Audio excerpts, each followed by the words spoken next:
The morning it all began felt like any other. The lake was wrapped in a soft gray mist, the water calm and glassy. I stood at the end of my dock, slippers damped from the dew, sipping coffee the way I always did. At 68, small routines like this were the rhythm of my life. Behind me stood the cabin my wife Sarah and I had built, with our own Hansa, home soaked with 30 years of memories. That's when I saw it.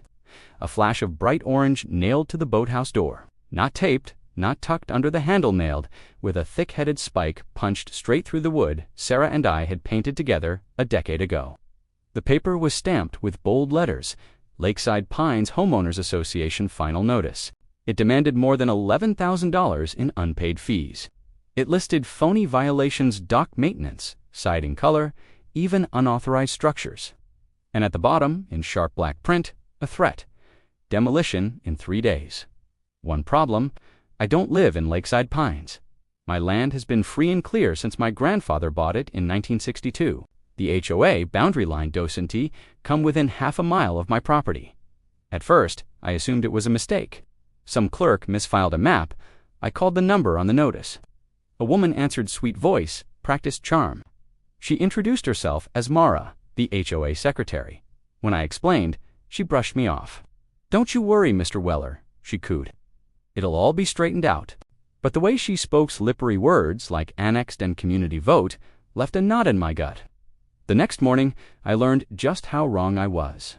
I woke to the rumble of diesel and the crunch of heavy tires on my gravel. Out my window, a flatbed truck sat idling on it. A yellow backhoe. A man in a hard hat came up the porch with a clipboard. "Tom Weller," he asked. "We've got a work order to take down the boathouse.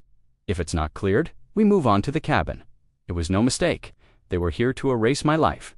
I didn't argue. There was no point. He was just the muscle. I stepped back inside, locked the deadbolt, and dialed the one person I knew would understand.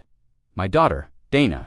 She wasn't just my daughter anymore. She was specialagentweller.com. Precise, direct. "Listen carefully, Dad. Don't talk to them. Don't go back outside. Take photos, truck, license plates, workers, everything. Then get your deed, your tax bill, your property survey, scan every page. After that, go straight to the county clerk. Ask for a certified plat map. Do not settle for a copy." Her orders steadied me. Fear gave way to focus. I did exactly as she said, photographed every detail, collected every document, then drove into town. At the clerk's office, they pulled up the official map. The clerk stamped it with a heavy seal. That piece of paper wasn't just proof, it was a shield. But when I called Dana with the good news, her reply chilled me. "Dad, this isn't a clerical error. You were targeted." She dug into Mara Jansen, the HOA president. Turns out, this wasn't her first scheme.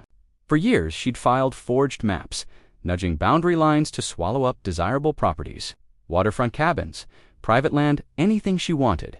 6 weeks earlier, she had filed a fraudulent annexation that conveniently placed my cabin inside her HOA. The demolition order was just a hammer to finish the theft. By the time I returned home, the truck and backhoe were gone. But standing at the edge of the road was a man with a camera, snapping photos of my house with a telephoto lens. They weren't finished. They were building their case, documenting fake violations. That evening, Dana arrived in person. Not long after, my sons pulled up Teray from Homeland Security, Mark from the Postal Inspector's office. My kitchen table became their command center. Together, they laid out the evidence: my grandfather's deed, the true plat map, the forged one, and a community vote full of dead neighbors' signatures. Forgery, fraud, extortionate was all there. The next morning, things escalated again. At dawn, a demolition dumpster was dropped across my driveway, blocking any car from leaving or entering, spray painted on the side. Property of Lakeside Pines, HOA, debris removal. They wanted to cage me in, but I wasn't helpless. We documented everything: photos, notes, times, dates. My children taught me to treat every move as evidence in a case. Then Mark made a call to the HOA treasurer, Greg Purcell, pretending to be just a concerned son. With the phone on speaker, Greg bragged about their plan to harass me until I sold. He didn't realize he'd just confessed to extortion.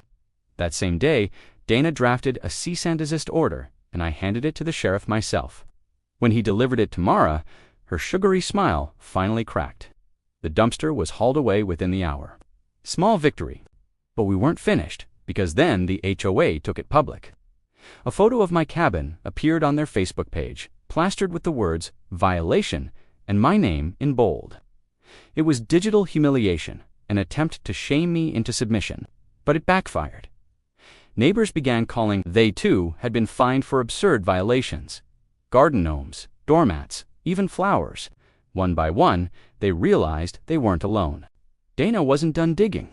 She filed a public records request for 5 years of HOA financials. When the documents arrived, the numbers told the real story. $500,000 supposedly spent on community maintenance, but only half of it was accounted for. The rest funneled to a company called Jansen, contracting known by none other than Mara's brother.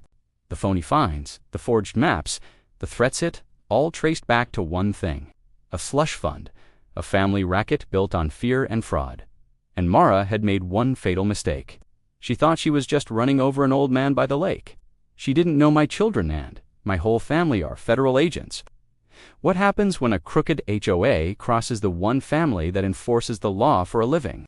You're about to find out.